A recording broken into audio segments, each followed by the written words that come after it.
నమస్తే welcome to Telugu one news. నేను మీ ఫజల్. మూడు రాజధానుల ముచ్చట ఇంకా ముగిసినట్లేనా అంటే సుప్రీంకోర్టు ఇచ్చిన వాయిదాన్ని బట్టి చూస్తే ముగిసినట్టే అనిపిస్తుంది. దేనికంటే మార్చిలో ఎన్నికలు ఉన్న నేపథ్యంలో ఇక మూడు రాజధానులు ఉంటాయా, ఒక రాజధాని అమరావతి ఉంటుంది అనే ముచ్చట ప్రస్తావనే ఇక లేదు. అయితే జగన్ అధికారంలోకి వచ్చిన తర్వాత మూడు రాజధానులు ఏర్పాటు చేస్తానని చాలా దూకుడుగా ఆయన వ్యవహరించినప్పటికీ కనీసం వైజాగ్కు క్యాంప్ ఆఫీస్ కూడా తరలించకపోయారనే అసహనం ఆయనలో స్పష్టంగా కనిపిస్తుంది. ఇంకోటి కర్నూలుకు న్యాయ రాజధాని ఉంటుందన్నారు, కానీ కనీసం న్యాయ రాజధాని కూడా ఆయన తరలించలేకపోయారు. అయితే ఆయన పేదలకు జగనన్న ఇళ్ల నిర్మాణం పథకం పేరుతో చాలామందికి అక్కడ ఇల్లు ఇవ్వడానికి చాలా ట్రై చేశారు, కానీ అది కూడా నిన్న సుప్రీంకోర్టులో ఆ కేసు కూడా వాయిదా పడింది. ఎప్పటికీ ఏప్రిల్ నెలకు వాయిదా పడింది. అంటే దీన్ని బట్టి మనకు అర్థమవుతుంది ఏంటంటే సుప్రీంకోర్టు కూడా చాలా సమయస్ఫూర్తితో వ్యవహరించింది అని నాకైతే అనిపిస్తుంది.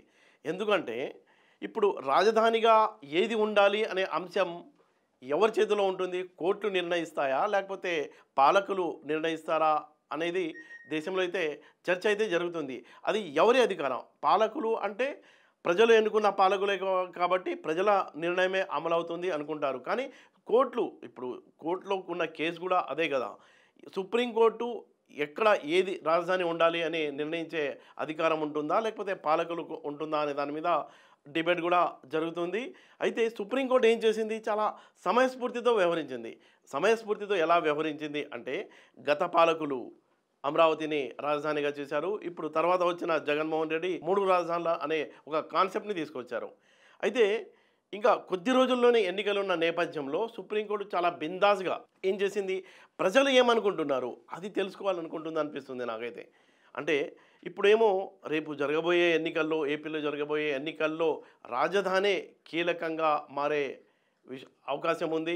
జగన్ ప్రభుత్వం అయితే మూడు రాజధానులు అనేది తన ఎన్నికల మేనిఫెస్టోలో పెట్టి వెళ్ళే అవకాశం ఉంది. తెలుగుదేశం పార్టీ కూడా అమరావతినే డిసైడ్ చేసుకున్నారు కాబట్టి వాళ్ళు అమరావతిలో రాజధాని ఉండి మిగతా ప్రాంతాలకు కూడా ఇంపార్టెంట్ ఇస్తాము అనే నినాదంతో వెళ్ళే అవకాశం ఉంది. అయితే ప్రజల తీర్పు అంటే 5 కోట్లకు పైగా ఉన్న ప్రజల తీర్పు ఎలా ఉండబోతుంది అది చూసిన తర్వాతే సుప్రీంకోర్టు తన నిర్ణయం తెలపాలి అని అనుకుందేమో అని ఆ చర్చ అయితే జరుగుతుంది.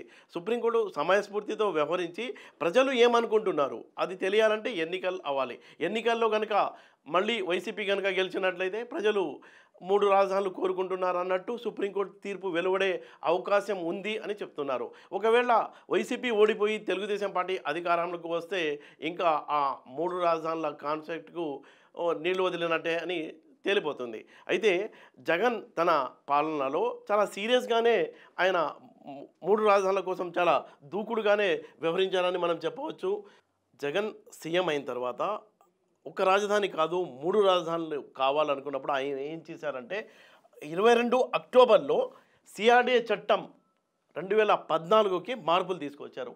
ఎలాంటి మార్పులు తీసుకొచ్చారు ఆయన అంటే సిఆర్డీఏ చట్టంలోని సెక్షన్ 53D, ఆ 53D సెక్షన్ ఏం చెప్తుందంటే ల్యాండ్ పూలింగ్ ద్వారా సేకరించిన భూమిలో 5% వరకు పేదల ఇళ్ల నిర్మాణం కోసం ఇవ్వచ్చు అని ఆ చట్టం చెప్తుంది.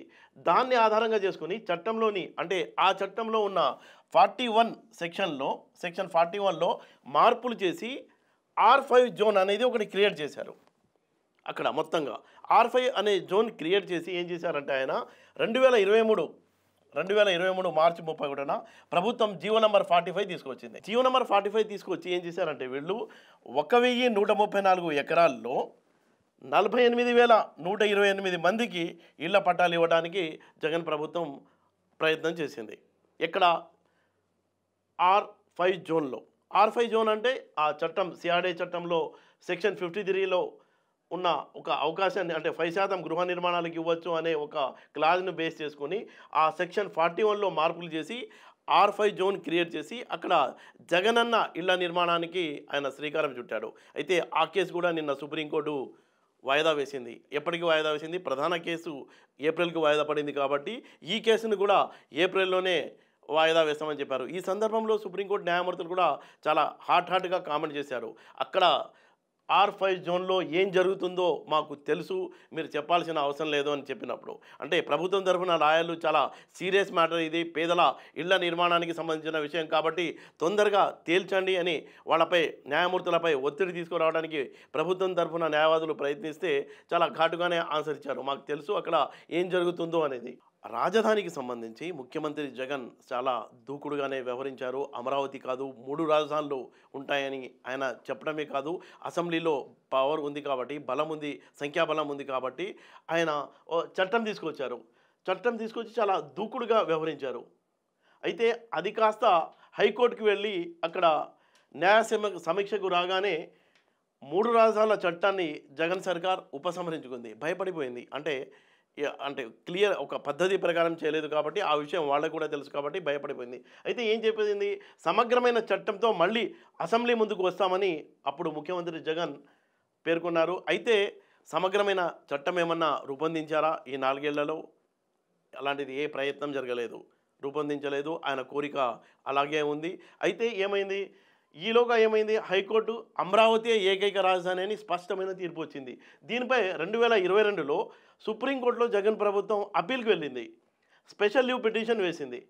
మరి న్యాయ పోరాటం అలా మొదలుపెట్టింది. ఇక్కడ ఈ అమరావతి యొక్క పంచాయతీ ఏమైందంటే హైకోర్టు నుంచి, అమరావతి నుంచి, విజయవాడ నుంచి ఢిల్లీకి వెళ్ళింది ఆ పంచాయతీ. అక్కడ కేసు నడుస్తుంది. అది కాస్త వాయిదాల మీద వాయిదాలు పడుతూ లేటెస్ట్గా 2024 ఏప్రిల్ నాటికి వాయిదా పడింది ఈ కేసు. అంటే ఎన్నికల లోపు ఈ రాజధానికి సంబంధించిన అంశంపై ఒక క్లారిటీ వచ్చే అవకాశం లేదు. అంటే జగన్ పాలనలో రాజధాని అనేది అమరావతి ఉంటుంది, 3 రాజధానులు ఉండవు అని సుప్రీంకోర్టు వాయిదా వేయడంతో అది క్లియర్ అయిపోయింది. అంటే కనీసం ఆయన 3 రాజధానులని ముచ్చటపడ్డారు కానీ కనీసం క్యాంప్ ఆఫీస్కి, ఇప్పుడు ఆంధ్రలో జోకులు వేసుకుంటున్నారు, ఆయన 3 రాజధానులు కావాలనుకున్నారు, అయినా కనీసం క్యాంప్ ఆఫీస్ని కూడా వైజాగ్కు తరలించలేకపోయారనేది కూడా అందరం మనం చూసాం. అలాగే కర్నూలుకు న్యాయ రాజధాని ఉంటుందన్నారు, అక్కడ కూడా కర్నూలుకు హైకోర్టును తరలించలేకపోయారు. ఈ నేపథ్యంలో జగన్ ముందు ఉన్న అవకాశాలు ఏంటి, ఏం చేయబోతున్నారు అంటే ఆయన బిహేవియర్ని బట్టి, ఆయన మానసిక వ్యవహార శైలిని బట్టి, ఆయన తత్వాన్ని బట్టి మనం అర్థం చేసుకోవచ్చు. చాలా మొండిగా వ్యవహరిస్తాడు ఆయన. అయితే తన ఎన్నికల ప్రణాళికలో ఫస్ట్ అంశం ఇదే ఉండబోతుందని అందరూ పార్టీకి సంబంధించిన వాళ్ళు కూడా చెప్తున్నారు. 3 రాజధానుల ఎజెండాతోనే రేపటి ఎన్నికల్లో జగన్ వైసీపీ పార్టీ ప్రజల ముందుకు మళ్ళీ ఓట్లాడడానికి వెళ్ళనుందనేది క్లియర్ కట్గా మనకు అర్థమవుతుంది. అయితే తెలుగుదేశం పార్టీ చాలా ఆచితూచి వ్యవహరిస్తుంది.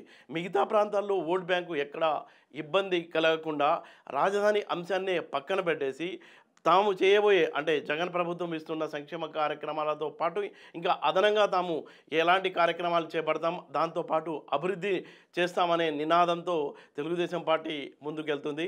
ఈ నేపథ్యంలో అంటే మనం చూడవచ్చు, వైసీపీ ఏమో ఈ రాజధాని వివాదాన్ని లైవ్లో పెట్టాలనుకుంటుంది, తెలుగుదేశం పార్టీ ఏమో దాన్ని పక్కన పెట్టేసి వేరే అంశాలని ముందుకు తీసుకురావాలనుకుంటుంది. అయితే సుప్రీంకోర్టు ఈ అమరావతినా లేకపోతే 3 రాజధానులు ఉండాలా అనే అంశాన్ని చాలా సమయస్ఫూర్తితోనే వ్యవహరించి ఆ అంశాన్ని పక్కన పట్టింది.